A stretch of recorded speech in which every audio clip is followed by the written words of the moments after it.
أعوذ بالله من الشيطان الرجيم بسم الله الرحمن الرحيم سبحان الذي يسرى بعبده ليلا من المسجد الحرام إلى المسجد الأقصى الذي باركنا حوله لنريه من آياتنا إنه هو السميع البصير صدق اللہ العظیم۔ بات چل رہی تھی، سورہ اسراء شروع ہوئی تھی۔ سورہ اسراء سورہ بنی اسرائیل اس کا دوسرا نام، اور ایک روایت میں اس کا نام سبحان بھی آتا ہے، سورہ سبحان۔ اور جیسا کہ شروع میں معلوم ہوا کہ یہ صورت بھی مکی صورتوں میں سے ہے، اور اس کے مضامین بھی وہی ہیں، توحید، معاد اور رسالت۔ اس میں نبی پاک علیہ السلام کو اللہ تبارک و تعالیٰ نے ایک خاص طرح سے تسلی دی، اور یہ فرمایا کہ اے نبی آپ فکر نہ کریں اور اپنے موقف پر جمے رہیں، ڈٹے رہیں، اس سے کمپرومائز نہ کریں۔ اس وجہ سے آپ دیکھیں گے کہ سورت کے مضامین جو ہے نا اسی حوالے سے ہیں۔ درمیان میں قرآن کے اوپر اللہ نے خوب زور دیا ہے اور یہ بتایا کہ بھئی قرآن ہم نے آپ کے اوپر اسی لیے نازل کیا تاکہ آپ اس کے ذریعے سے لوگوں کو حق کی طرف بلاتے رہیں۔ لیکن چونکہ نبی پاک علیہ السلام اور آپ کی جماعت کو اتنی تکلیفیں پہنچائی گئی تھی، تو بظاہر ایسا لگتا ہے کہ کوئی اگر آدمی دیکھے، ان ظلموں کو سامنے رکھے اور اس جماعت کی قلت کو سامنے رکھے، بہت تھوڑے لوگ ہیں اور اتنا زیادہ ان کو تنگ کیا گیا ہے، تو کہ ایسا نہ ہو کہ یہ گیو اپ کر جائیں یا کسی قسم کا کمپرومائز کر لیں ان سے۔ تو اللہ تبارک و تعالیٰ نے اس صورت میں اس طرح کی تعلیم دی ہے اور خوب اس طرح کی جو ہے نا ہدایتیں دی ہیں کہ تم اپنے موقف پر جمے رہو، اپنی بات پر جمے رہو، اللہ تبارک و تعالیٰ راستے کھولیں گے۔ اور پھر اس میں بھی آپ دیکھیں گے کہ اللہ تبارک و تعالیٰ نے آگے وہی چیز بیان فرمائی ہے کہ اللہ کی مدد تمہیں چاہیے تو پھر نماز کے ذریعے سے، اس میں آئے گا اقیم الصلاۃ لدلوک الشمس۔ اللہ تبارک و تعالیٰ نے اس صورت کے اندر بہت ہی زبردست نصیحتیں کی ہے۔ اسی لیے ہمارے کنٹمپریری اسکالرس میں سے ایک سے کسی نے پوچھا تھا کہ بھئی حالات مسلمانوں پر آتے رہتے ہیں، طرح طرح کے، آئے دن دیکھتے ہیں کہ بھئی کوئی کچھ ہے، کبھی کچھ ہے، کبھی کچھ ہے، کیا کیا جائے؟ تو اس وقت انہوں نے جو ہے نا اسی صورت کا حوالہ دیا تھا، کہا کہ بنی اسرائیل، سورہ بنی اسرائیل ایسی ہے، سورہ اسراء، اس کو پڑھو، اس کے مضامین پہ غور کرو، اس سے جو ہے نا بہت تقویت ملے گی انسان کو جو ہے نا سمجھنے میں، حالات کو سمجھنے میں۔ یہ حالات تو آتے رہیں گے، اور جب بھی یعنی ہمارا ایک عالم یہ بھی ہے کہ ہم مسلمان جب بات آتی ہے تو ہم اپنے آپ ہی کو صرف مسلمان سمجھتے ہیں۔ تو مسلمان ہم سے پہلے بھی رہے ہیں، پچھلی قوموں بھی مسلمان رہے ہیں، عیسائی اپنے زمانے کے مسلمان، یہودی اپنے زمانے کے مسلمان، اس سے پہلے بھی مسلمان گزرے ہیں۔ تو جب بھی مسلمانوں کا معاملہ رہا ہے ان کے ساتھ یہ حالات پیش آئے ہیں۔ تو اس میں اللہ تبارک و تعالیٰ نے ہمیں تسلی دی ہے، کہا کہ بھئی دیکھو مسلمان جب تم ہو، اللہ کا نام تم لیتے ہو اور اللہ کی طرف لوگوں کو بلاتے ہو، تو یہ حالات تو پیش آئیں گے۔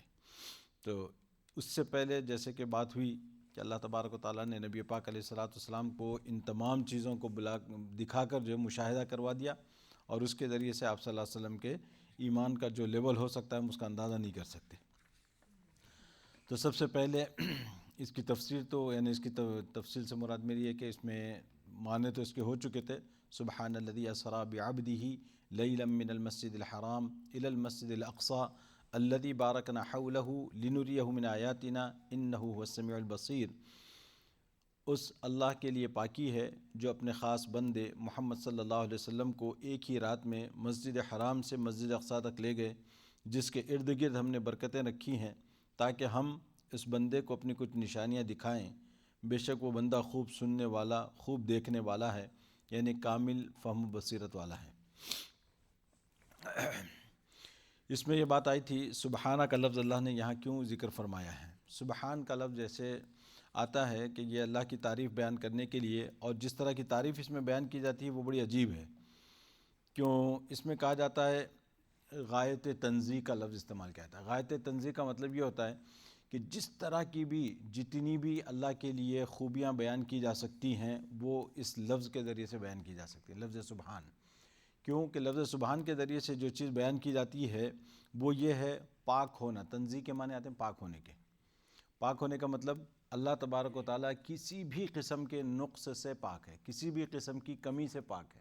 اللہ کے اندر ذرا برابر کسی قسم کی کوئی کمی اور ذرا برابر کوئی ایسی چیز نہیں ہے۔ تو لفظ سبحان جو ہے نا ان سب کو کور کر لیتا ہے، اس لیے اللہ تبارک و تعالیٰ نے یہاں پہ سبحان کے ذریعے سے بات شروع فرمائی۔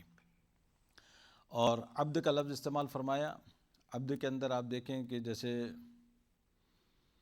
یہاں پتہ نہیں اس کی تحقیق کرنی چاہیے کہ نہیں. ایک یہاں پہ ایک اور بحث چھیڑی علماء نے، کہتے ہیں کہ بھائی کیونکہ اللہ کے رسول صلی اللہ علیہ وسلم کے بہت سے اور بھی نام ہیں، یہاں پہ اسرا بعبدہ کے بجائے اسرا بنبیہ، اسرا برسولہ اور کچھ بھی کہا جا سکتا تھا کہ اللہ کی ذات پاک ہے جو اپنے رسول کو لے گئے یا اپنے نبی کو لے گئے، اس کے بجائے یہاں پہ عبد کا لفظ استعمال فرمایا. اور یہ کیوں؟ اس میں نے گزشتہ بتایا تھا کہ اس میں سب سے پہلی بات تو یہ ہے کہ اللہ تبارک و تعالیٰ کو یہ وصف بہت پسند ہے، عبدیت والا، عبد ہونا یہ بہت پسند ہے اللہ کو.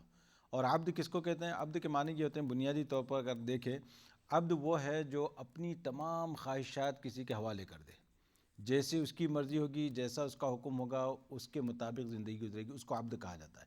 عبد کے معنی جو ہے نا، آپ اگر ہم اردو میں اس کا ترجمہ کریں تو کیا کریں گے؟ بندہ تو کہتے ہیں، بندے کا حقیقت ترجمہ کیا ہوتا ہے؟ بندگی کس کو کہتے ہیں؟ بندگی کے معنی غلام، غلام. کیونکہ ہم لوگوں نے وہ غلام والا دور نہیں دیکھا، غلامی والا، تو ہمیں اندازہ نہیں ہے غلام کیا ہوتا ہے. یہ بڑا مسئلہ ہے. غلام تو وہ ہوتا ہے کہ غلام کی کوئی اپنی خواہش نہیں ہوتی، کوئی اپنی اس کی وش ہو ہی نہیں سکتی. اگر جو اس کا آقا چاہے گا، جو اس کا مالک چاہے گا وہی ہوگا. یہ چاہے اس نے کچھ بھی پلان کر لیا ہو، مجھے یہاں جانا ہے، مجھے یوں کرنا ہے، یوں کرنا ہے، اس کا آقا یوں کہہ دے کہ بھائی آج تمہیں یہ کرنا ہے، اچھا ٹھیک ہے، تمہیں یہ کھانا ہے، ٹھیک ہے، یہ پہننا ہے، بس. یعنی اس کی کوئی مرضی نہیں چلتی، اس کو کہا جاتا ہے غلام. تو یہ عبد جو ہے نا، یہ اسی کی طرف اشارہ کرتا ہے. عبدیت جو ایسی صفت ہے کہ گویا کہ اسی وجہ سے جو ہے نا، کیا کہتے ہیں، انسان عبدیت جو ہے تھوڑا انسانیت اور عبدیت دونوں ایک ساتھ ہوتے ہیں. انسان عبدیت سے اوپر جو ہے تھوڑا سا انسان ہے، لیکن عبدیت ایک ایسی چیز ہے کہ اس میں اپنے آپ کو پورے طور پر حوالے کر دیتا ہے انسان، اللہ کے حوالے کر دیتا ہے. تو یہاں پہ عبد اور رسول دونوں میں فرق جو ہے نا بتایا گیا کہ عبدیت میں کیا ہوتا ہے کہ بندہ جو ہے اپنے سے اوپر جاتا ہے، اللہ کی طرف جاتا ہے، یعنی مخلوق سے خالق کی طرف جاتا ہے. اور رسالت میں کیا ہوتا ہے؟ اوپر سے نیچے آتا ہے، اوپر سے نیچے آتا ہے، یعنی اللہ کی طرف سے حکم آپ کو ملتا ہے، آپ مخلوق کو دیتے ہیں. تو اس میں جو ہے نا ایک طرح کا علو، ایک طرح کی بلندی پائی جاتی ہے رسالت میں. اور عبدیت میں بالکل اور نیچے چلا جاتا ہے، یعنی نیچے سے اٹھ کر اوپر جانا ہوتا ہے. تو دونوں میں فرق ہے، اس وجہ سے اس صفت کو زیادہ پسند کیا گیا اور اللہ کو یہ زیادہ پسند ہے سب سے زیادہ. اور اللہ کے پسندیدہ ناموں میں کیا ہے؟ سب سے عبداللہ، اور سیکنڈ نام عبد الرحمن، دونوں بھی عبد والے ہیں. اور آپ دیکھیں کہ اللہ کے رسول صلی اللہ علیہ وسلم کی صفت کہاں کہاں استعمال ہوتی ہے؟ الحمدللہ الذی انزل علی عبدہ الکتاب، یعنی اللہ کے رسول صلی اللہ علیہ وسلم کو وہاں پہ بھی عبد کا لفظ، تبارک الذی نزل الفرقان علی عبدہ لیکون للعالمین نذیرا. اور کلمہ بھی پڑھتے ہیں تو کلمے بھی اشہد ان لا الہ الا اللہ و اشہد ان محمدً عبدہ و رسولہ. عبد پہلے آ رہا ہے، پھر رسول بعد میں آ رہا ہے. اور اسی طریقے سے بہت سی جگہوں پر یہ عبد کا لفظ، وعباد الرحمن. ویسے تمام کے تمام بندے یہ سب اللہ کے بندے ہیں، لیکن یہاں اللہ تبارک و تعالیٰ جس کو اپنا بندہ کہہ دے وہ اصل حقیقت ہے. جو اصل بات جو بتانے کی ہے وہ یہاں پہ بعبدہ، اللہ نے جو ہے نا عبد کی نسبت اپنی طرف کی ہے کہ یہ میرا بندہ. اللہ کی ذات وہ ہے کہ جو اپنے بندے کو لے گئی. تو اپنا کہہ دینا کسی کو یہ بہت بڑی بات ہوتی ہے، اور اللہ کی طرف نسبت ہو جائے. اسی لیے کہتے ہیں کہ قیامت کے دن اگر اللہ تبارک و تعالیٰ کہہ دے کہ یہ میرا بندہ ہے، یہ میرا بندہ ہے، تو سمجھے کہ ختم، اس کے لیے کافی نجات کے لیے اس کی. اس لیے یہاں پہ اللہ تبارک و تعالیٰ نے نبی پاک علیہ الصلوۃ والسلام کے لیے فرمایا کہ بعبدہ. آگے جو ہے فرماتے ہیں کہ اچھا اس عبد کے ذریعے سے ایک اور گتھی بھی ہماری سلجھ جاتی ہے، ذرا اس پہ غور کریں. عبد کس کو کہا جاتا ہے؟ عبد کے معنی بندے کے معنی یا غلام، جو بھی آپ ترجمہ کر لیں. اس کے ذریعے سے یہ اگر کہیں آپ خالی روح ہو کسی کی تو آپ اس کو یہ نہیں کہ یہ فلاں آدمی کھڑا ہے، وہاں اس کی باڈی ہوگی تبھی آپ اس کو دیکھ کے کہیں گے کہ بھئی یہ فلاں آدمی ہے. لیکن ایک بات یاد رکھیں کہ اگر خالی باڈی ہوئی تو بھی آپ نام نہیں دیں گے، خالی باڈی کو بھی آپ نام نہیں دیتے. مثال کے طور پر آپ کہیں گے حافظ صاحب یہاں ہیں، ٹھیک ہے، لیکن جیسے ہی ہماری روح نکل گئی تو آپ یہ نہیں کہیں گے کہ حافظ صاحب کو لائیے، کہیں باڈی لائیے، باڈی واش کرنا ہے، باڈی کو لائیے، باڈی کو نیچے اتاریے، باڈی کو قریب کیجیے. مطلب یہ کہ نام ختم آپ کا رائٹ اوے.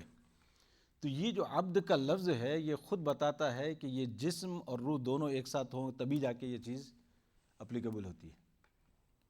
کیسی اللہ کی شان ہے، دیکھیں زندگی بھر جس نام کے لیے آپ کام کرتے ہیں جس لمحے آپ کی روح نکلی سب سے پہلی چیز جو آپ سے گئی وہ نام گیا آپ کا. اب باڈی بن گیا آپ صرف. باڈی کو ادھر ہٹا دو، ادھر لگاؤ، ادھر اس کو واش کر دو، وہاں نام ہی نہیں آتا پھر. یہ بڑا عجیب ہے. تو یہ بعبدہ کے ذریعے سے اللہ تبارک و تعالیٰ نے ہمارے لیے یہ گتھی بھی سلجھا دی کہ یہ جو معراج کی جو بات ہو رہی ہے، یہ معراج روحانی نہیں ہے، صرف روح نہیں گئی اللہ کے رسول صلی اللہ علیہ وسلم کی. یہ اگر صرف روح والی بات ہوتی تو اللہ یہ لفظ ہی استعمال نہ کرتے یہاں پہ. اس کا مطلب یہ ہے کہ آپ صلی اللہ علیہ وسلم کو بنفس نفیس جسم مبارک کے ساتھ آپ کو لے جایا گیا. تو یہ بات جو ہے نا بعبدہ کے ذریعے سے ہمیں معلوم ہو رہی ہے. اب آپ جو ہے نا آگے اس کی سب تفصیلات آئیں گی انشاءاللہ، لیکن میں بتا رہا ہوں کہ اس لفظ ہی کے اندر اگر آپ غور کرتے جائیں تو بہت سی چیزیں یہیں سے جو ہے نا سلجھتی جائیں گی. اور عبد کا جو ایک حکمت اور بیان کی گئی، اس سے پہلے میں آپ کے سامنے ذکر کر چکا ہوں گزشتہ ہفتے، کہ جیسے دوسری قوموں کو دھوکہ ہوا ہے کہ بعض انبیاء علیہ السلام کو اللہ تبارک و تعالیٰ نے آسمانوں پہ بلایا ہے، تو جس کی وجہ سے ان کو یہ دھوکہ ہوا کہ جب یہ آسمان پہ گئے ہیں تو اس کا مطلب یہ کہ یہ خدائی میں شریک ہیں یا خدائی کا کچھ حصہ ہیں، تو ان کو یہ شبہ ہوا. تو اللہ نے فرمایا کہ یہاں یہ بات نہیں ہے کہ اتنی اونچی، یعنی اتنی اونچائی پہ لے جانے کے باوجود آپ جیسے پہلے عبد تھے ابھی بھی وہی عبد ہیں، جیسے پہلے نبی تھے ابھی بھی وہی نبی ہیں، یعنی جو ذات پہلے تھی وہی ہے. اللہ کی ذات میں کوئی شرکت نہیں ہوئی ان کی وجہ سے. اور دوسرا لفظ یہاں پہ کیا تھا؟ لیلن. لیلن جو ہے اس کے معنی آتے ہیں رات کے، لیکن اللہ تبارک و تعالیٰ نے اس کو لیلن کو نکرہ استعمال کیا. یہ نکرہ میں بھول جاتا ہوں، یہ کامن ناؤن اور تھوڑا دوسرا کیا ہے، پراپر ناؤن کامن ناؤن جو آپ لوگوں کا استعمال ہوتا ہے نا، تو کامن ناؤن جو ہوتا ہے وہ نکرہ کہلاتا ہے. لیلن یعنی ایک رات. اب جیسے ہوتا ہے نا رات، وہ دی والا جو استعمال ہوتا ہے نا عربی میں، جو ساری انگلش میں جو دی لگا دیتے ہیں آپ، تو وہ پراپر ہو جاتا ہے. دی مسجد اگر آپ کہیں تو یہ خاص مسجد، تو اگر مسجد کہتے ہیں تو کوئی بھی مسجد. تو اسی طریقے سے لیلن کوئی بھی رات. مگر یہاں پہ جو ہے نا عربی میں یہ دو زبر کی جو تنوین آتی ہے وہ بہت سے کاموں کے لیے آتی ہے. تو یہاں جو استعمال ہوئی ہے وہ تبعیض کو بتانے کے لیے. تبعیض کا مطلب یہ ہے کہ اس واقعے کے لیے پوری رات استعمال نہیں ہوئی، رات کا کچھ حصہ اللہ تبارک و تعالیٰ نے اتنے میں سارا کام کروا دیا.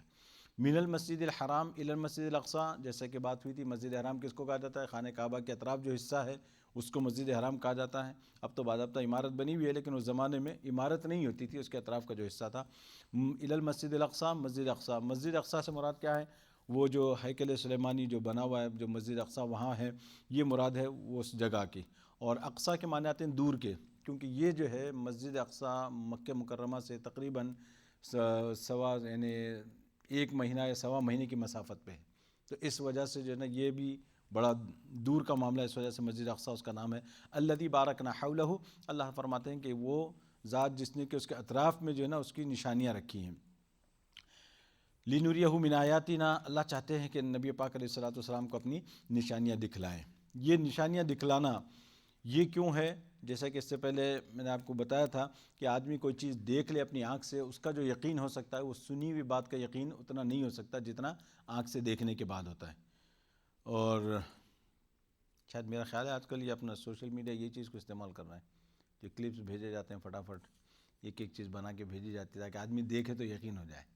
چاہے وہ آپ کمپیوٹر کی مدد سے ہی صحیح بنائے، بہت سے ناقابل یقین چیزیں تک بنائی جاتی ہیں، لیکن وہ مقصد صرف یہ ہوتا ہے کہ آدمی کے ذہن میں میسج بیٹھ جائے، کیونکہ وہ دیکھ لیتا ہے تو پھر وہ چیز بیٹھ جاتی ہے انسان کے. تو بہرحال اللہ تبارک و تعالیٰ نے اپنے انبیاء علیہ السلام کے ساتھ بھی یہ کام کیا ہے. اس میں بہت سی چیزیں یہ ایک تھی. اچھا، یہاں جیسے کہ بات ہوئی کہ 2 حصے ہیں اس کے، ایک اسراء کہلاتا ہے، دوسرا معراج. اسراء کس کو کہیں گے؟ مسجد حرام سے مسجد اقصی تک جو رات کا سفر ہے اس کو اسراء کہا جاتا ہے. اور معراج وہاں سے لے کر پھر جہاں تک اللہ کو منظور ہوا وہ جو سفر ہوا اس کو جو ہے معراج کہا جاتا ہے. اور معراج کے ویسے معنی آتے ہیں سیڑھی کے. تو باضابطہ سیڑھی لگائی گئی اور اس سیڑھی کے ذریعے اللہ تبارک و تعالیٰ نے نبی پاک علیہ الصلوۃ والسلام کو وہ سفر کروایا. اچھا، اب یہ جو انشاءاللہ اس میں بہت ہی زیادہ تفصیلات ہیں یعنی اس واقعے کے اندر، واقعہ معراج کے اندر. لیکن یہاں آپ دیکھیں کہ اللہ تبارک و تعالیٰ فرماتے ہیں کہ اصل مقصد ہمارا اس معراج کا کیا تھا، یہ سب واقعہ کیوں پیش آیا، یہ واقعہ کیوں پیش آیا، یہ کیوں دکھلانے کی نوبت کیوں آئی. تو اللہ تبارک و تعالیٰ نے خود ہی اس کی طرف اشارہ کر دیا، لِنُرِيَهُ مِنْ آیَاتِنَا. اللہ تبارک و تعالیٰ نے فرمایا کہ تاکہ ہم آپ کو اپنی نشانیاں دکھلائیں. کس کو؟ نبی پاک علیہ الصلوۃ والسلام کو، تاکہ ہم اپنے نبی کو نشانیاں دکھلائیں۔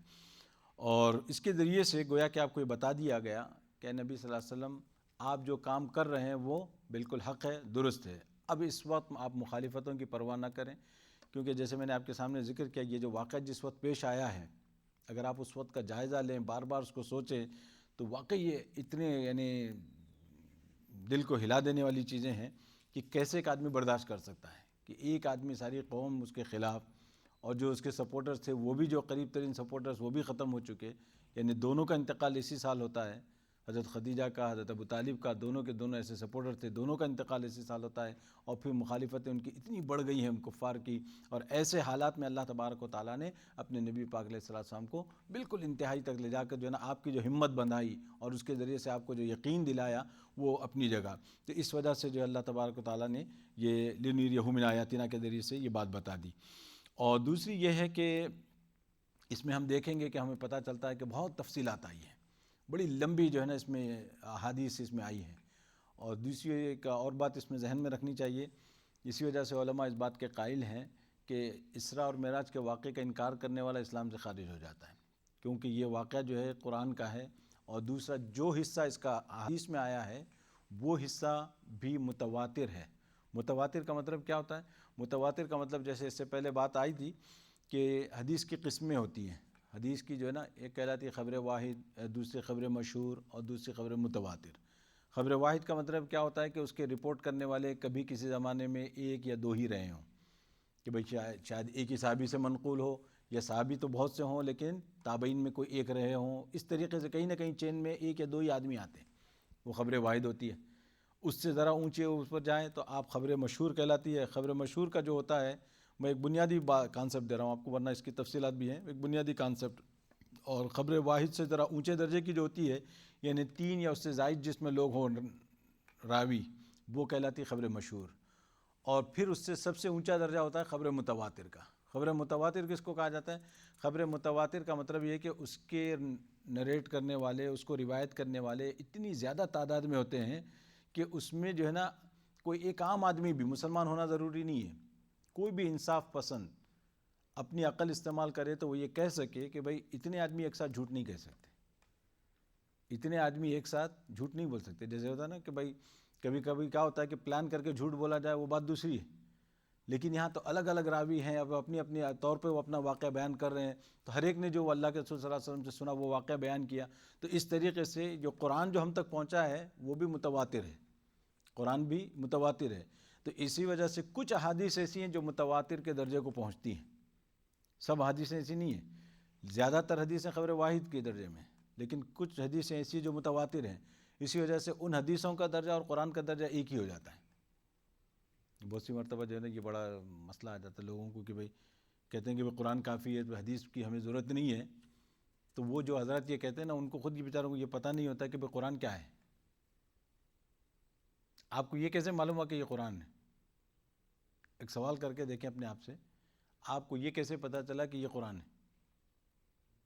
جی وہی راوی ہیں جو بیچ میں، جو وہی صحابہ ہیں، وہی راوی ہیں، وہی حضرات کہتے ہیں یہ قرآن ہے۔ جب شبہ میں پڑھنا چاہے آدمی تو بہت آسانی کے ساتھ شبہ میں پڑھ سکتا ہے، لیکن حقیقت میں غور کریں تو آپ بات وہی ہے۔ تو اس لیے جو ہے بہت سی کچھ حدیثیں ایسی جو متواتر کہلاتی ہیں۔ تو متواتر میں سے ایک یہ بھی ہے جو معراج، اسراء اور معراج کی جو حدیثیں ہیں جو اللہ کے رسول صلی اللہ علیہ وسلم نے۔ اور ایک بات اس میں ذہن میں رہے کہ اس میں بہت زیادہ جو تفصیلات آتی ہیں تو ہو سکتا ہے کہ اس میں کسی کو اختلاف ہو، لیکن یہ کہ جو اس کا میجر پورشن ہے، یعنی اسراء کا، اس کا تو ذکر قرآن کی پہلی آیت میں، سورہ اسراء کی پہلی آیت میں، یعنی مسجد حرام سے مسجد اقصیٰ تک جانے کا، اور دوسرا اس کے بعد کا ذکر جو ہے ادھر دوسری صورتوں میں، سورہ نجم میں، اور بعض حضرات جیسے کہ میں نے کہا تھا کہ بھئی اس میں بعض حضرات نے دوسری بات مراد لی ہے، اگر وہ نہ بھی لیں تب بھی متواتر روایتوں سے یہ بات ثابت ہے کہ اللہ کے رسول صلی اللہ علیہ وسلم کو عالم بارہ کی جو ہے نا سیر کرائی گئی تھی نبی پاک علیہ الصلوۃ والسلام کو۔ اچھا، اور دوسرا یہ کہ دیکھیے اس میں اللہ تبارک و تعالیٰ نے جو بات سب سے پہلے رکھی ہے نبی پاک علیہ الصلوۃ والسلام کے لیے، سبحان الذی، سبحانہ کے لفظ سے اس کو شروع کیا تھا۔ میں نے اسے بہت ہلکا سا اشارہ کیا تھا گزشتہ یہ سبحانہ کا لفظ کیوں لایا اللہ تبارک و تعالیٰ؟ اس لیے کہ اللہ یہ بتانا چاہتے ہیں کہ کوئی عجیب بات آنے والی ہے، کوئی عجیب واقعہ آپ کے سامنے ذکر کیا جا رہا ہے، اور اس واقعے کو اگر آدمی یہ سمجھے کہ بھئی جس کے ساتھ یہ واقعہ ہوا ہے اس نے خود اپنی طرف سے یہ کیا ہے، تو اس کو پریشانی ہو سکتی ہے. یعنی کوئی یہ کہے کہ بھئی نبی پاک علیہ الصلوۃ والسلام خود گئے ہیں، تو آدمی کو ڈاؤٹ ہو سکتا ہے کہ بھئی آپ کے اندر ایسی کیسی طاقت آ گئی. لیکن اگر آپ یوں کہیں کہ بھئی آپ گئے نہیں، آپ کو لے جایا گیا ہے، کون ہے لے جانے والا؟ اللہ کی ذات ہے. اب جب اللہ کی ذات کی طرف آپ نسبت کرتے ہیں تو کوئی چیز بعید نہیں ہے. اسی سے جو ہے نا وہ بھی بات سمجھ میں آ جاتی ہے جو ہم اس سے پہلے اس پر اشارتاً بات ہو چکی ہے کہ یہ جو معجزات ہوتے ہیں، معجزات جو ہوتے ہیں، معجزہ جس کو کہا جاتا ہے وہ کس کا ہوتا ہے؟ اللہ کا کام ہوتا ہے. کام اللہ کا ہوتا ہے، نبی کے ہاتھ پہ ظاہر ہوتا ہے. معجزہ اس کو کہا جاتا ہے. بظاہر ایسا لگتا ہے کہ وہ آدمی کر رہا ہے، لیکن حقیقت میں وہ اللہ کی ذات ہوتی ہے. بھئی موسیٰ علیہ السلام کے ہاتھ میں اللہ نے لاٹھی دی ہے، اب وہ لاٹھی کو اللہ کہتے ہیں کہ تو پھینک دو، ڈال دو، نیچے ڈال دو، وہی سانپ بن جائے گی. تو کیا موسیٰ علیہ السلام کا کام ہے کہ اس کو سانپ بنا دے؟ یہ وہ اللہ کا کام ہے. لیکن ہو کہاں رہا ہے؟ موسیٰ علیہ السلام کے ہاتھ پہ ہو رہا ہے. تو سامنے والے کو تو یہی لگے گا کہ بھئی موسیٰ کر رہے ہیں. تو فرمایا کہ یہاں بھی ایسے ہی ہے کہ یہ معجزات کا معاملہ جو ہے، اگر ہم یہ دیکھتے ہیں کہ کون کر رہا ہے، پیچھے اس کے کس کا ہاتھ ہے، تب تو آپ کو جو ہے نا کوئی چیز یہ بعید نہیں لگتی کہ بھئی اسی لاٹھی کو اگر آپ مار دیں تو جو ہے نا دریا جو کھڑا ہو جائے، راستہ بن جائے سمندر کے اندر. اور یہ کب ہوتا ہے؟ آپ کو یاد ہوگا، یہ آپ اس سے بھی ذرا سوچیں، تھوڑی دیر کے لیے سوچیں آپ کہ یہ لاٹھی موسیٰ علیہ السلام کے پاس پہلے سے موجود ہے ہاتھ میں. انہوں نے دیکھا کہ چاروں طرف سے سانپ آ رہے ہیں. اب وہ پریشان ہو گئے کہ اللہ میں کیا کروں. اس وقت اللہ نے حکم دیا، اے موسیٰ وہ ڈال دو جو تمہارے ہاتھ میں ہے. اب جا کے وہ معجزہ بنا. پہلے سے ہاتھ میں لاٹھی تو ہے، وہ معجزہ نہیں ہے اس وقت، لیکن جب اللہ کا حکم اس کی طرف متوجہ ہوا کہ ہاں اب ڈالو لاٹھی، تو اب وہ لاٹھی معجزہ بن جائے گی. اور آپ دیکھیں کہ جب یہ گئے تو موسیٰ علیہ السلام کے ساتھ یہاں بھی وہی واقعہ ہوا کہ جیسے ادھر سے فرعون کا لشکر پیچھے ہے اور سامنے ہے جو پانی. اب جو ہے نا ان کی قوم پریشان ہو گئی، انا لمدرکون، کہا کہ اب تو پکڑے گئے. انہوں نے یہی الفاظ استعمال کیے، انا لمدرکون، اب تو پکڑے گئے، کیونکہ پیچھے سے وہ فوج آ رہی ہے، سامنے پانی ہے، دونوں ہی طرف سے موت. تو اس وقت اللہ نے کہا کہ بھائی اپنی لاٹھی مارو. اور آپ دیکھیں کہ جب وہ پانی سے پیاس سے پریشان ہو رہے تھے، تنگ ہو رہے تھے، اس وقت اللہ نے کہا پتھر پہ لاٹھی مارو، 12 چشمے وہاں سے اللہ نے پھوڑ دی. تو یہ مسئلہ یہ ہے کہ بظاہر وہ چیز پہلے سے موجود ہے، وہ چیز تو موجود ہے، لیکن اس میں معجزانہ شان اسی وقت آتی ہے جب اللہ کا حکم آتا ہے. یہ تو یہاں اللہ تبارک و تعالیٰ نے سیدنا نبی پاک علیہ الصلوۃ والسلام کے حوالے سے جو بات بیان فرمائی ہے وہ یہ کہ دیکھیے یہ سارا، اب یہ معراج کا واقعہ بھی، چونکہ بہت سے لوگوں کو آپ نے سنا ہوگا بار بار کہ کبھی کہتے ہیں پتہ نہیں یہ معاملہ ہے یا نہیں ہے، یہ بات مانی جائے کہ نہیں مانی جائے، درست ہے یا نہیں ہے. اور کسی کو اتنا ہی ہضم نہیں ہوتا تو انہوں نے کہا کہ بھائی یہ آپ کو خواب میں دکھلایا گیا، خواب میں دکھلایا گیا. اس کی بھی حقیقت سمجھ لیں، کیونکہ اس کی نسبت جو ہے نا تقریباً کچھ صحابہ ہیں جن کی طرف اس کی نسبت کی جاتی ہے. ان میں سے ایک حضرت عائشہ ہیں، حضرت معاویہ ہیں، اور تابعین میں سے حضرت حسن بصری رحمۃ اللہ علیہ. ان کی طرف یہ نسبت کی جاتی ہے اور یہ کہا جاتا ہے کہ یہ حضرات اس بات کے قائل ہیں کہ یہ جو معراج ہوئی ہے یہ جسمانی نہیں بلکہ روحانی تھی، روحانی معراج. تو سب سے پہلے اس بارے میں ذہن میں رکھ لیں کہ اللہ تبارک و تعالیٰ نے، جیسے میں نے آپ کے سامنے ابھی ذکر کیا، لفظ عبد کے ذریعے سے بہت سی چیزیں ختم ہو گئی، اور لفظ سبحان کے ذریعے سے اور جو چیزیں رہ گئی تھی وہ بھی ختم ہو گئی کہ بھئی یہ کام آپ کا نہیں ہے، اللہ کا کام ہے. عبد یعنی آپ کو جسم کے ساتھ لے جایا گیا، اور یہ ساری تفصیلات. اور دوسری بات یہاں پہ یہ ہے کہ یہ جو روحانی معراج کا جو معاملہ ہے، اس کی وجہ سے علماء یہ بات فرماتے ہیں کہ آپ صلی اللہ علیہ وسلم کو روحانی معراج کروائی گئی، روحانی معراج کروائی گئی ہے، وہ اپنی جگہ ہے. لیکن یہ معراج جس کا یہاں ذکر ہے، یہ اسراء اور معراج جو ہے یہ جسمانی تھا. تو وہ جو وہاں پہ حضرت عائشہ یا حضرت معاویہ جو فرماتی ہیں، ان کا جو کہنا ہے، ان لوگوں نے کس بات کو کہا؟ کیونکہ آپ صلی اللہ علیہ وسلم نے دوسری جگہوں پر تفصیل بتائی ہے، یعنی جن کو جناب صلی اللہ علیہ وسلم کو آپ صلی اللہ علیہ وسلم باضابطہ فرمایا کہ مجھے یہ دکھلایا گیا خواب میں، تو وہ اس کی طرف اشارہ ہے کہ حضرت عائشہ یا حضرت معاویہ جو فرماتے ہیں وہ اس طرف ہے. اگر آپ یہ دیکھیں کہ حضرت عائشہ رضی اللہ تعالیٰ کی عمر کیا ہوگی اس وقت جب یہ اسراء معراج کا جو واقعہ پیش آ رہا ہے، کوئی حضرات؟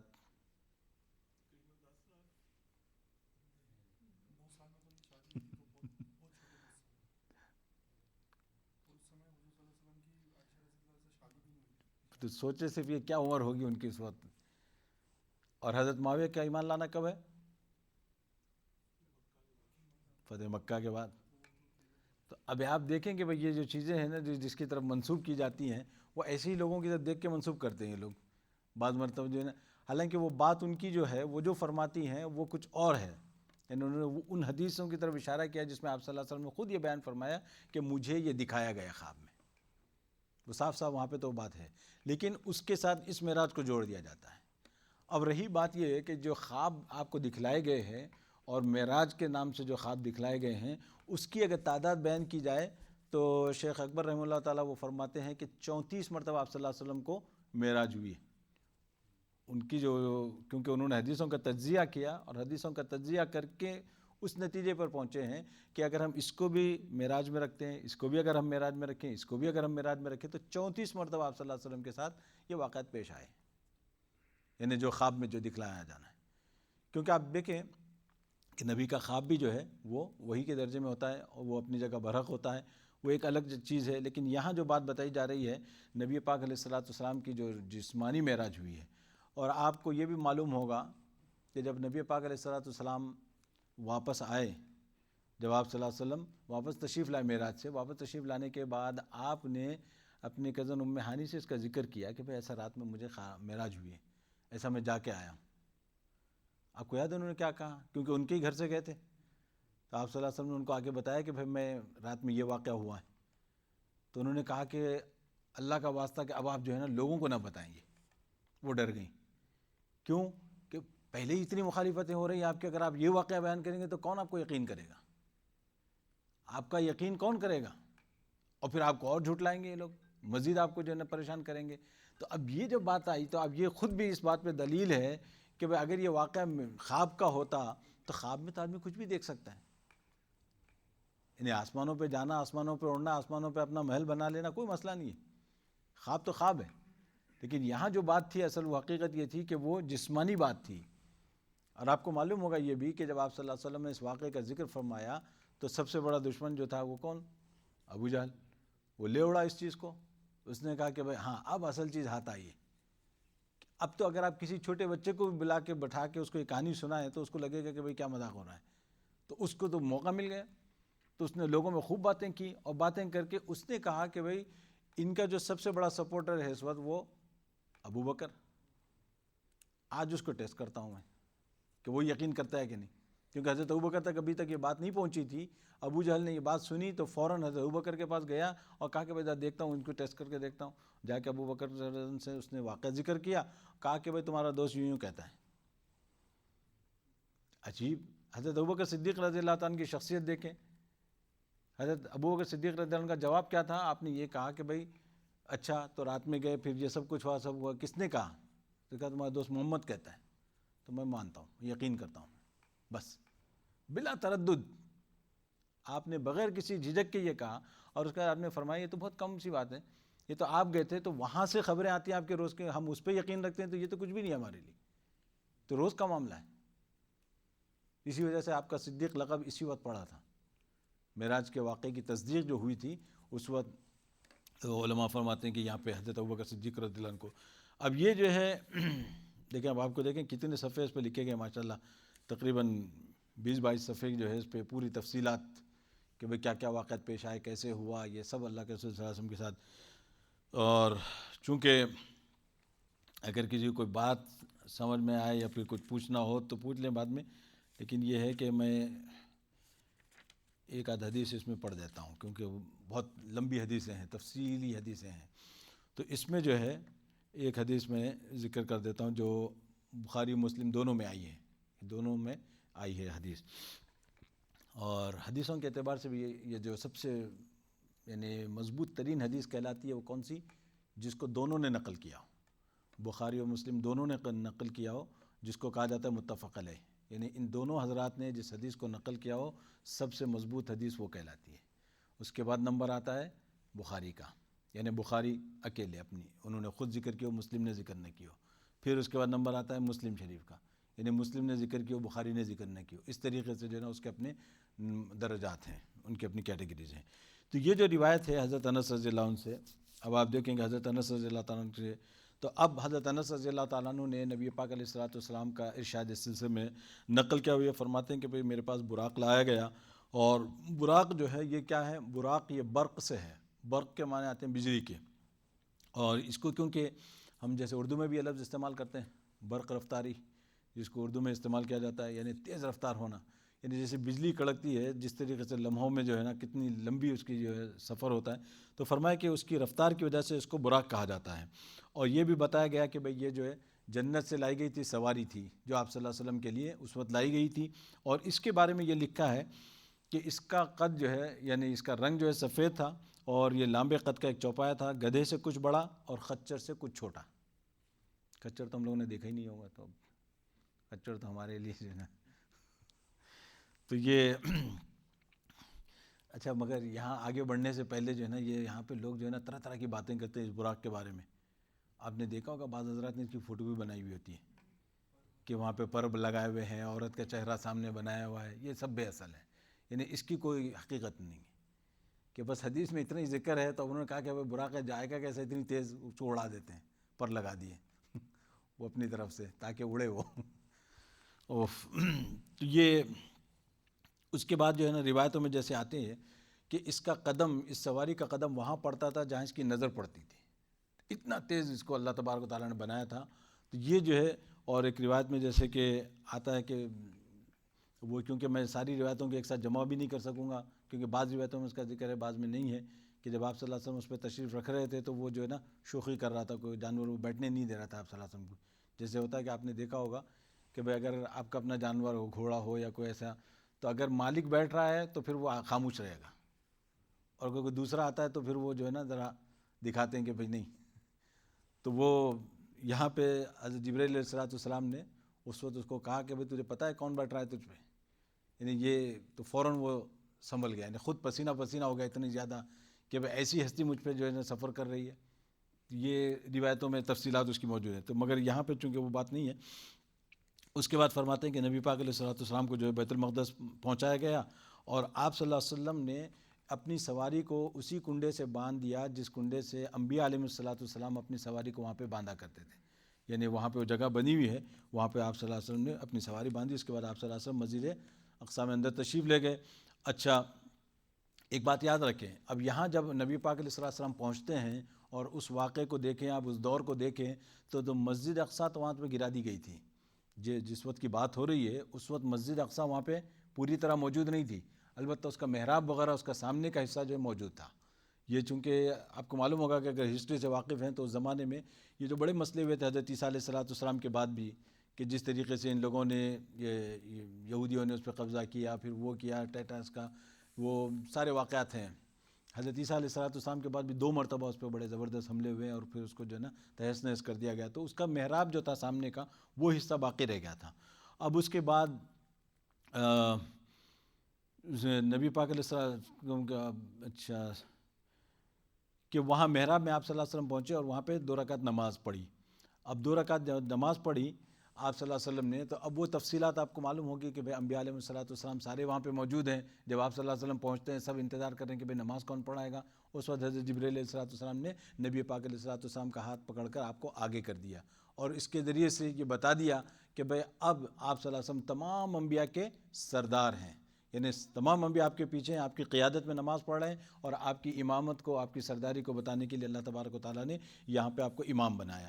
اب نماز سے فارغ ہونے کے بعد حضرت جبرائیل علیہ السلام نے آپ کے سامنے 2 پیالے پیش کیے، ایک پیالہ دودھ کا اور ایک پیالہ شراب کا، تو آپ صلی اللہ علیہ وسلم نے دودھ کے پیالے کو پسند فرمایا، دودھ کا پیالہ آپ نے اختیار فرمایا۔ تو حضرت جبرائیل علیہ السلام نے فرمایا کہ بھئی آپ نے فطرت کو اختیار کیا، یعنی فطرت کو اختیار کیا، اور یہی انسان کی فطرت ہے، اگر آپ دوسرا پیالہ لیتے تو آپ کی امت گمراہی میں پڑ جاتی، لیکن نبی پاک علیہ السلام نے دودھ کے پیالے کو اختیار کیا۔ اس کے بعد حضرت جبرائیل علیہ السلام نبی پاک علیہ السلام کو لے کر آسمان کی طرف چڑھے۔ اب یہاں سے دوسری روایتوں میں اس کی تفصیل آتی ہے جس میں بتایا گیا کہ بھئی وہاں سے باضابطہ سیڑھی لگائی گئی، اس سیڑھی پر آپ صلی اللہ علیہ وسلم اور حضرت جبرائیل علیہ السلام چلے۔ اب اس کے بعد یہ ہوتا ہے کہ جب بھی آپ صلی اللہ علیہ وسلم دروازے پہ پہنچتے، یعنی پہلے آسمان پہ پہنچے، جب پہلے آسمان پر پہنچتے ہیں تو وہاں پر حضرت جبرائیل علیہ السلام چونکہ ساتھ ہوتے ہیں، آواز دی جاتی ہے تو کہتے ہیں کہ بھئی کون، یعنی یہ کہا کہ بھئی محمد، جبرائیل علیہ السلام اپنا تعارف کر رہے ہیں، جبرائیل اور محمد. پہلے تو جبرائیل السلام کہتے ہیں بھائی میں، تو آپ کے ساتھ کوئی اور؟ تو بولے محمد ہیں. تو کیا آپ کو بلایا گیا؟ بولے جی بلایا گیا. اجازت ہے آپ کو؟ تو پھر دروازہ کھل جاتا. اب دروازہ کھلتا، پھر اس کے بعد اوپر جاتے تو دوسرے آسمان پہ بھی یہی واقعہ ہوتا ہے. اب یہاں پہ دیکھیں آپ، ایک بات غور کریں کہ یہاں بڑی عجیب بات ہے کہ انہیں جب آپ کو یہ بتایا گیا آسمان والے کو کہ بھئی کون ہے آپ کے ساتھ، تو کہا کہ محمد. تو اب اس نے یہ نہیں پوچھا کہ کون محمد. سوال کیا کیا؟ یہ پوچھا جا رہا ہے کہ بھئی کیا آپ کو بلایا گیا ہے، کیا آپ کو انوائٹ کیا گیا ہے؟ بولے ہاں. تو کھول دیا. یعنی مطلب یہ ہے کہ آپ صلی اللہ علیہ وسلم کی ہستی، آپ صلی اللہ علیہ وسلم کی ذات گرامی ان لوگوں کے لیے آلریڈی معلوم تھی کہ یہ آپ کون ہیں. یہ ان کے لیے پہلے سے آپ کا تعارف ہے سب جگہ. تو اس وجہ سے فرماتے ہیں کہ بھئی اب آپ کو لے کے اوپر چڑھے حضرت جبرائیل علیہ السلام. اب جب آپ صلی اللہ علیہ وسلم پہلے آسمان پہ پہنچتے ہیں تو وہاں پہ جو ہے نا حضرت آدم علیہ السلام موجود ہے. تو حضرت آدم علیہ السلام سے آپ کی ملاقات ہوئی. تو حضرت آدم علیہ السلام نے کہا کہ بھئی خوش آمدید، اور آپ کو جو ہے نا دعائیں دی. اب وہ یہاں پہ پوری تفصیل نہیں لکھی انہوں نے، کیونکہ وہ جملے بھی موجود ہیں روایتوں کے اندر کہ حضرت آدم علیہ السلام نے کون سے جملے اختیار فرمائے کہ بھئی یہ میرا بیٹا ہے، وہ نے خوش آمدید ایسا، کیونکہ سب حضرت آدم علیہ السلام کی اولاد میں ہیں. پھر اس کے بعد دوسرے تیسرے، پھر اس کے بعد پورے آسمانوں پہ جو ہے نا اسی طرح ملاقات ہوتے رہی. اب یہاں پہ جو ہے نا انہوں نے اس کو بالکل کنسائز کر دیا، بلکہ اس کو ختم ہی کر دیا، کیونکہ وہ تفصیلات پوری موجود ہیں. پھر دوسرے آسمان پہ پہنچے، پھر تیسرے آسمان پہ پہنچے، دوسرے آسمان پہ کس سے ملاقات ہوئی، تیسرے آسمان پہ کس سے ملاقات ہوئی، سب نبیوں سے جو ملاقاتیں ہوئی ان سب کی تفصیلات یہاں پہ دوسری روایتوں میں موجود ہیں. اچھا، دوسرے آسمان میں جو آپ کی ملاقات ہوئی حضرت یحییٰ اور حضرت عیسیٰ علیہ السلام سے، حضرت یحییٰ اور حضرت عیسیٰ علیہ السلام سے. یہاں پہ تھوڑا سا تاریخی امتحان لوں. ان لوگوں کی کوئی رشتہ داری آپس میں کیا ہے؟ زکریا کے بیٹے. تو حضرت عیسیٰ علیہ السلام سے کیا تعلق ہے؟ حضرت زکریا. وہ چونکہ یہ جو ہے نا ہسٹوریکلی اس کو جاننا ضروری ہے. دیکھیں یاد رکھیں، اصل جو ہے نا حضرت عیسیٰ علیہ السلام کی نانی جو تھیں، حضرت عیسیٰ کی نانی، وہ حضرت یحییٰ کی والدہ ہیں. تو کیا بنے؟ ماموں بھانجے ہیں جی. تو یہ حقیقت میں یہ ہے. لیکن چونکہ یہ جو ماموں بھانجے ہیں نا، تو اسلامی اعتبار سے یہ خالازاد کہلاتے ہیں. اسلامی اعتبار سے خالازاد کہلاتے ہیں. ہم چونکہ وہ ماموں بھانجے کے اعتبار سے اس کو جانتے ہیں کہ یہ کلچرلی وہ ہے معاملہ، ورنہ حقیقی اعتبار سے جو ہے نا یہ رشتہ خالازاد کا کہلاتا ہے آپس میں اسلامی اعتبار سے. تو بہرحال حضرت عیسیٰ علیہ السلام، حضرت یحییٰ علیہ السلام سے ملاقات ہوئی. اور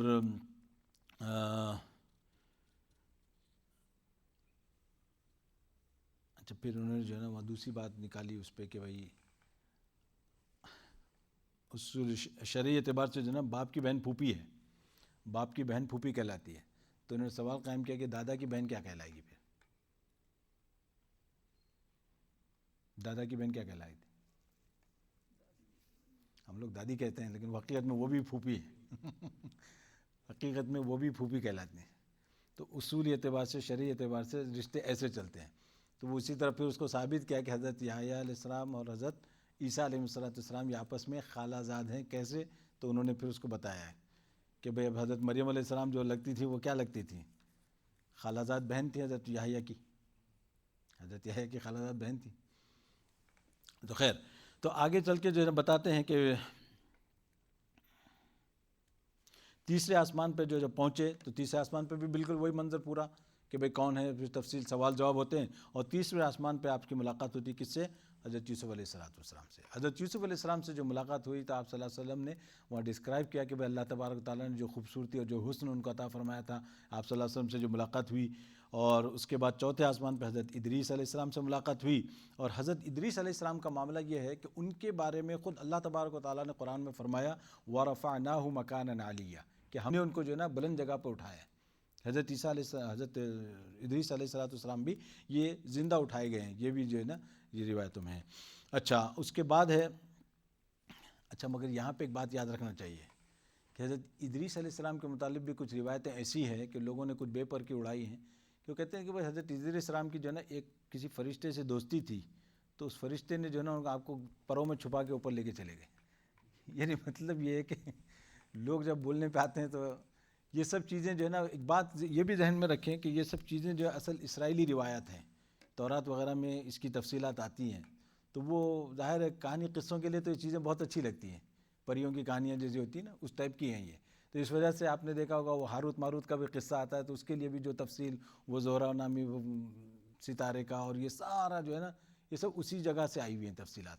تو یہاں پہ بھی اس وقت حضرت ادریس علیہ السلام سے متعلق یہ چیزیں نہیں ہیں کوئی ایسی بات. پھر پانچویں آسمان میں ملاقات ہوتی ہے کس سے؟ حضرت ہارون علیہ السلام سے.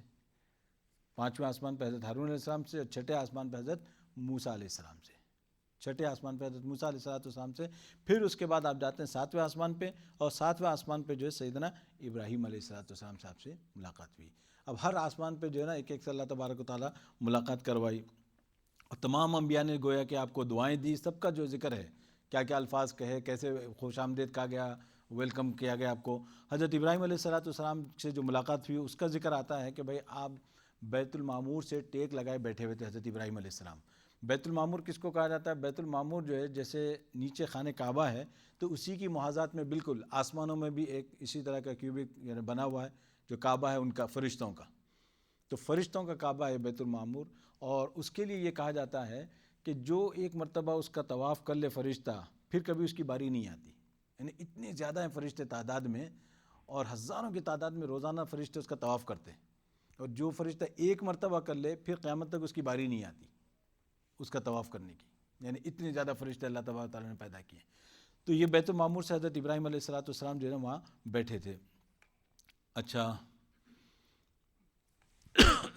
اب یہاں پہ بھی بہت تفصیلات آتی ہیں کہ بھائی کچھ وہاں پہ لڑکے تھے، پھر حضرت ابراہیم علیہ السلام نے کس طرح آپ کو ویلکم کیا، اور قوم اپنی یعنی امت کو پیغام پہنچایا کہ بھائی امت سے سلام کہنا. یہی موقع تھا کہ حضرت ابراہیم علیہ السلام نے نبی پاک علیہ السلام سے یہ کہا تھا کہ بھائی اپنی امت سے میرا سلام کہنا، اور اپنی امت کو یہ پیغام پہنچانا کہ جنت جو ہے چٹیل میدان ہے. جنت چٹیل میدان ہے، وہاں کچھ ہے نہیں. جنت میں تو وہی ہوگا جو تم جتنا کو تم لگانا چاہو گے، جتنے درخت تم چاہو لگا لو، جتنے محل چاہے تم بنوا لو. اور اس کے بعد انہوں نے کہا کہ بھئی ایک مرتبہ سبحان اللہ کہو تو اللہ تبارک تعالیٰ ایک درخت لگا دیں گے، ایک مرتبہ الحمدللہ کہو. تو حضرت ابراہیم علیہ السلام نے یہ پیغام اسی موقع پر آپ صلی اللہ علیہ وسلم کو دیا تھا کہ بھئی جنت جو ہے چٹیل میدان ہے، اب تم جتنا اس کو آباد کر سکتے ہو، جتنا تم اس کو تعمیر کرنا چاہو کر لو اپنے لیے. اب یہاں پہ آنے کے بعد پھر فرماتے ہیں کہ حضرت جبرائیل علیہ السلام یہاں سے نبی پاک علیہ السلام کو پھر سدرۃ المنتہا تک لے گئے. سدرۃ المنتہا جو ہے نا یہ گویا کہ یوں کہہ لیں کہ ایک طرح کا بارڈر ہے. یہ بارڈر لائن ہے. یہ بارڈر لائن کس کی؟ اب یہاں سے گویا کہ وہاں اوپر کی حدود شروع ہو جاتی ہیں، اور یہاں سے نیچے کی حدود ادھر شروع ہوتی ہیں. تو نیچے سے جو چیز آتی ہے کتنی ہی اونچی جائے، وہ کتنی اونچی جائے سدرۃ المنتہا پہ ختم یہ، اور اوپر سے جو چیز آتی ہے وہ سدرۃ المنتہا پہ آ کے رک جاتی ہے. تو اس طریقے سے جو ہے نا یہ گویا کہ دونوں کے لیے بارڈر ہے، نیچے والوں کے لیے بھی اوپر والوں کے لیے بھی. اوپر والے اگر نیچے والوں کو کوئی چیز دینا ہو، کوئی چیز پاس کرنی ہو، تو وہاں آ کے رک جاتے ہیں سدرۃ المنتہا پہ. اور یہ جو ہے ادھر والے کوئی چیز وہاں سے لینی ہو تو نیچے سے اوپر تک جاتے ہیں سدرۃ المنتہا پہ، وہاں سے وہ اس کو ریسیو کر لیتے ہیں، آگے نہیں جا سکتے. گویا کہ یہ ایک بارڈر لائن ہے سب کے لیے. تو یہ جو سدرۃ المنتہا ہے وہاں پہ جو ہے نا حضرت جبرائیل علیہ السلام وہاں تک نبی پاک علیہ السلام کو لے گئے. اس کے بعد اللہ کے رسول صلی اللہ علیہ وسلم نے اس کی مستقل روایتیں ہیں جو سدرۃ المنتہا کو ڈسکرائب کیا گیا ہے. وہ یہاں پہ اس میں انہوں نے ذکر نہیں کیا اس شبد کا، لیکن یہ ہے کہ اس کی کیا خوبصورتی تھی اور کیسی چیز ہے اس کو باضابطہ جو ہے نا ڈسکرائب کیا اللہ کے رسول صلی اللہ علیہ وسلم نے. ظاہر ہے کہ وہ ڈسکرپشن بھی کمپلیٹ نہیں ہے، مکمل نہیں ہے، لیکن یہ کہ جو اس کا خلاصہ ہے اس کو جو ہے نا یہ ایک بیری کا درخت ہے، بیری کا درخت ہے، اور اس کے پتے جو ہے نا بڑے بڑے پتے ہیں. اور ہمارے اپنے حساب سے سمجھنے کے لیے سمجھ لیں جیسے کہ ہاتھی کے کان ہوتے ہیں، ہاتھی کے کان جیسے بڑے ہوتے ہیں ویسے پتے اللہ تبارک و تعالیٰ نے اس درخت کے بنائے ہیں. اور اس کے بارے میں آتا ہے کہ بھائی عجیب اللہ تبارک و تعالیٰ کی اس کے اوپر تجلی ہوتی ہے. اس درخت کے اوپر جب اللہ کی تجلی ہوتی ہے تو وہاں پہ سونے کی ٹڈیاں اور تتلیاں جو ہے نا وہ اس پہ منڈلاتی ہیں، اور جو خوبصورتی اور جو کلرز اس میں ہیں حضرت عبداللہ ابن مسعود رضی اللہ عنہ نے جو ہے نا اس کو نقل کیا ہے. بڑی عجیب وہ روایت ہے، یہاں پہ اس کا ذکر نہیں ہے، وہ دوسرا میرے پاس ہے نہیں ابھی، ورنہ میں چاہ رہا تھا کہ وہ حدیث کی کتاب ساتھ لایا تھا اس میں پڑھ کے سنا، لیکن آپ کہیں گے کہ بھائی آپ پڑھے جا رہے ہیں صرف ہم سو رہے ہیں، تو اس سے بہتر ہے کہ آپ جتنا سن سکتے ہیں اسی جاگتے ہوئے سن لیں. تو اچھا، اور دوسری پھر یہ کہ اللہ کے رسول صلی اللہ علیہ وسلم فرماتے ہیں اس موقع پر جو اللہ کو منظور تھا وحی فرمانی، وہ اللہ نے میری طرف وحی فرمائی، اور اسی موقع پر اللہ تبارک و تعالیٰ نے نبی پاک علیہ الصلوۃ والسلام پر 50 نمازیں بطور گفٹ، بطور تحفہ دی۔ اب انہوں نے بہت اختصار سے کام لیا، یعنی معراج کی جو روایتیں ہیں اتنی تفصیلی اور اتنی لمبی، اور ماشاءاللہ اور اس کے بعد ایک روایت میں یہ بھی آتا ہے کہ آپ صلی اللہ علیہ وسلم کہاں تک تشریف لے گئے۔ اب جب جبرائیل علیہ السلام تو یہاں تک آپ کو چھوڑ کر چلے گئے، کیونکہ جبرائیل کی حد یہیں تک تھی۔ اب اس کے بعد نبی پاک علیہ الصلوۃ والسلام کو جو ہے نا آگے بلایا گیا، آگے جاتے رہے، یہاں تک کہ ایک روایت میں یہ آتا ہے کہ اللہ کے رسول صلی اللہ علیہ وسلم نے صریف الاقلام یعنی قلموں کے چلنے کی آواز سنی، قلموں کے چلنے کی آواز سنی، یعنی بالکل اللہ تبارک و تعالیٰ کی ذات سے اتنے قریب ہوئے کہ جو قلم جو ہماری تقدیر لکھتے ہیں یا جو لکھتے ہیں وہاں تک اللہ کے رسول صلی اللہ علیہ وسلم گئے، اور اللہ کے رسول صلی اللہ علیہ وسلم نے ان کی آواز سنی۔ اب یہاں پہ ایک سوال یہ پیدا ہوتا ہے کہ بھئی نبی پاک علیہ الصلوۃ والسلام جب گئے تو اللہ سے ہم کلامی، اس میں تو کوئی شک ہی نہیں ہے، آپ کا بات کرنا اللہ تبارک و تعالیٰ سے دو بدو یا آمنے سامنے، یہ تو ہے، لیکن کیا آپ صلی اللہ علیہ وسلم نے اللہ کو دیکھا یا نہیں دیکھا، اس میں جو ہے نا تفصیل ہے۔ اب اس میں تفصیل کیا ہے؟ خلاصہ اس کا یہ ہے کہ دونوں طرف ہیں ائمہ، دونوں طرف محدثین گئے ہیں۔ بعض محدثین اس بات کے قائل ہیں کہ اللہ کے رسول صلی اللہ علیہ وسلم نے دیدار کیا اللہ کا، اور بعض مفسرین اس بات کے قائل ہیں کہ اللہ کا دیدار نہیں ہوا، اللہ سے ہم کلامی ضرور ہوئی، اللہ کا دیدار نہیں ہوا۔ اور اللہ کے رسول صلی اللہ علیہ وسلم سے اس بارے میں سوال بھی کیا گیا، آپ صلی اللہ علیہ وسلم سے سوال بھی کیا گیا کہ بھئی یا رسول اللہ کیا آپ نے اللہ کو دیکھا ہے، کیا آپ نے اللہ کا دیدار کیا ہے؟ اب مجھے وہ الفاظ یاد نہیں ہے، یہاں پہ انہوں نے اس کو نقل بھی نہیں کیا، اگر میں وہ الفاظ آپ کو نقل کرتا تو میں اس کا لطف ہی کچھ اور ہوتا۔ آپ صلی اللہ علیہ وسلم نے بڑے پیارے انداز میں جواب دیا۔ اس کے جواب کا خلاصہ جو میں آپ کے سامنے ذکر کر دوں، خلاصہ یہ تھا کہ وہ عبارت عربی کی ایسی ہے کہ اس کو آپ دونوں طرح پڑھ سکتے ہیں، اصل اس کی خوبصورتی یہ ہے، اس عبارت کو دونوں طرح پڑھ سکتے ہیں، اور ایک طرح اگر آپ پڑھتے ہیں تو اس کا مطلب یہ نکلتا ہے کہ بھائی کیسے نہیں، یعنی کیسے نہیں کا مطلب یہ ہے کہ میں نے تو اللہ کو دیکھا ہے، وہاں پہ جانے کا تو اللہ کو دیکھا ہے۔ اور اسی عبارت کو دوسری طرح پڑھا جاتا ہے، عبارت وہی ہے کیونکہ اس زمانے میں زیر زبر بھی نہیں ہوتے تھے، تو عبارت تو صرف نقل ہو کے آتی ہے، کتابوں میں تو صرف عبارت نقل کی گئی ہے، تو اس کو اس طرح بھی پڑھا گیا ہے کہ اگر آپ اس کو دوسری طرح پڑھتے ہیں تو اس کا مطلب یہ بنتا ہے کہ یہ کیسے میری جرت ہوگی کہ میں اللہ کو دیکھوں، میں کیسے جرت کر سکتا ہوں۔ اور ایک طرف جب آپ دیکھتے ہیں تو اس کا ترجمہ کیا نکلتا ہے؟ یقیناً، یعنی مطلب یہ ہے کہ عبارت وہی ہے، بالکل جملہ وہی ہے، دونوں کے لیے وہ وہی جملہ ہے، دونوں حضرات اسی سے استدلال کرتے ہیں۔ آپ دیکھیں کہ بھئی کیا خوبصورتی ہے اس کی، اسی لیے زیادہ پریشان نہ ہو، کہیں اختلافات دیکھتے ہیں ہمارے پاس یہ بہت ہوتا ہے کہ بھئی قرآن بھی ایک، رسول بھی ایک، حدیث بھی ایک، سب ایک، تو پھر یہ لڑائیاں کیوں ہوتی ہیں آپس میں؟ یہ سب اپنی جگہ ہے، یہ خوبصورتی کہتے ہیں اس کو دین کی، یعنی ایک ہوتے ہوئے بھی الگ الگ۔ تو بات ایسی ہو گئی نا کہ بھئی ماں باپ ایک ہیں تو پھر ایک ہی اولاد ہونی چاہیے، یہ بات نہیں ہے نا؟ تو خوبصورتی یہی ہے۔ بھائیوں میں بھی آپ دیکھ لیں، سب بھائی ایک جیسے نہیں ہوتے، کوئی بھائی لمبا ہے، کوئی بھائی قد میں چھوٹا ہے، کوئی بھائی جو ہے نا ایک دم فیئر کلر ہے، کوئی بھائی کم ہے، دبلا پتلا، سب ہر طرح کے ہوتے ہیں۔ تو یہ وہی اختلافات ہیں اور کچھ نہیں، اس سے زیادہ اختلافات کی حقیقت کچھ نہیں ہے۔ اس وجہ سے جو ہے اگر کوئی ہم سے الگ اختلاف رکھتا ہے یا اس کی جو ہے نا ہم سے الگ کچھ نظریہ رکھتا ہے تو ہم کو یہ حق نہیں پہنچتا کہ کسی پہ تان تشنی شروع کر دیں، تان تشنی کا حق نہیں پہنچتا۔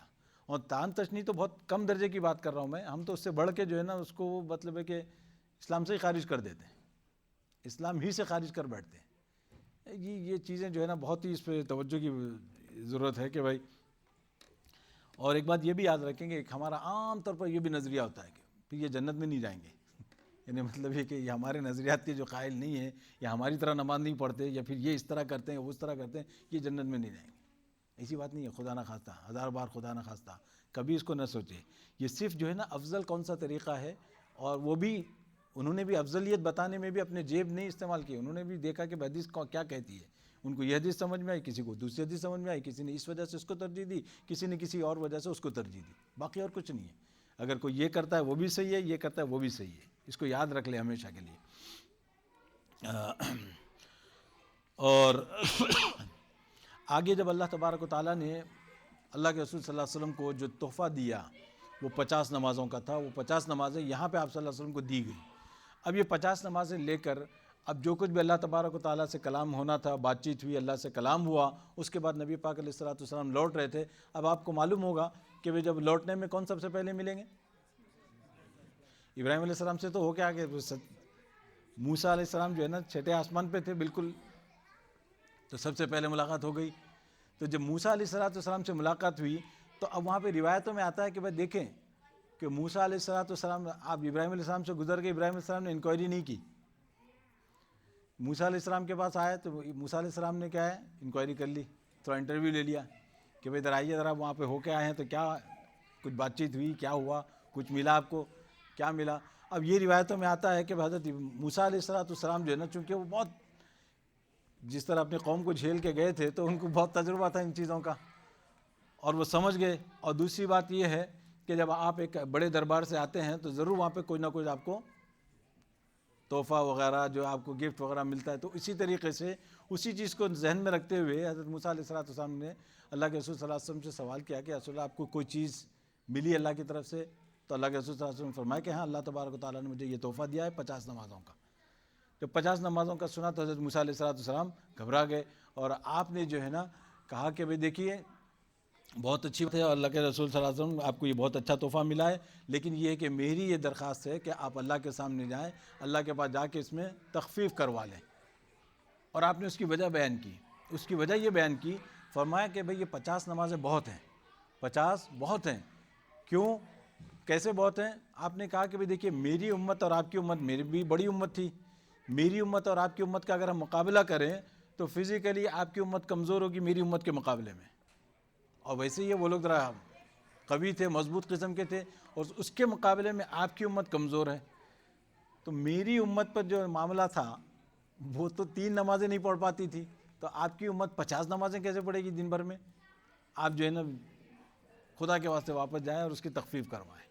اللہ کے رسول صلی اللہ علیہ وسلم واپس جاتے ہیں اور پھر جو ہے نا وہاں پہ گزارش کی جاتی ہے تو پھر اللہ تبارک و تعالیٰ اس میں تخفیف کر دیتے ہیں.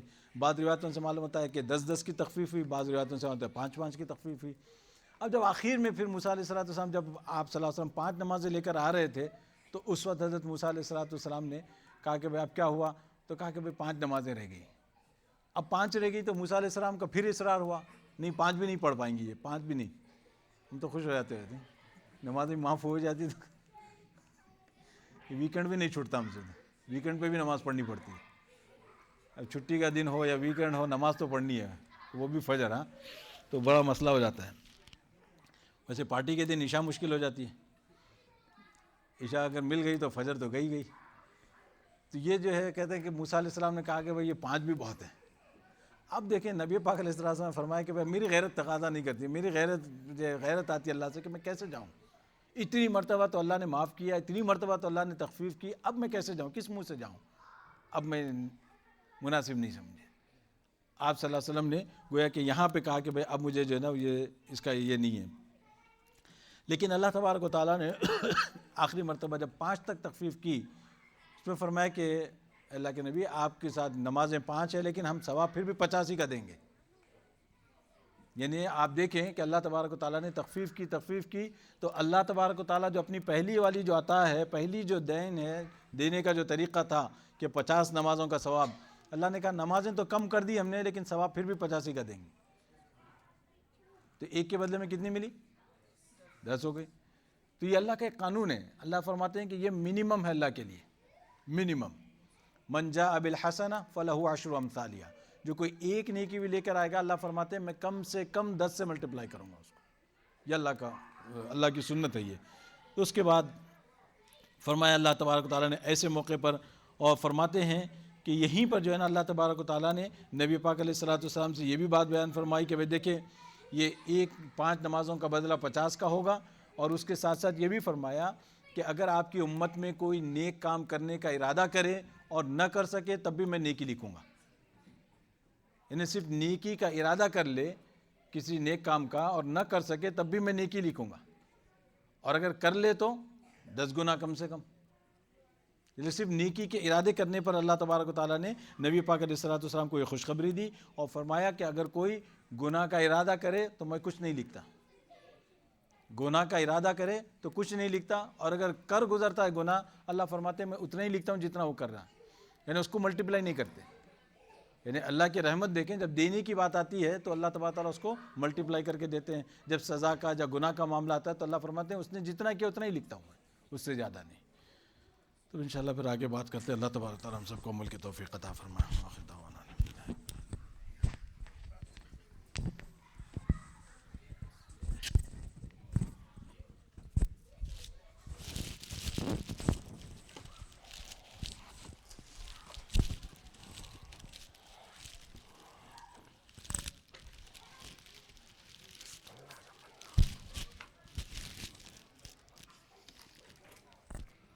اللہ اکبر، اللہ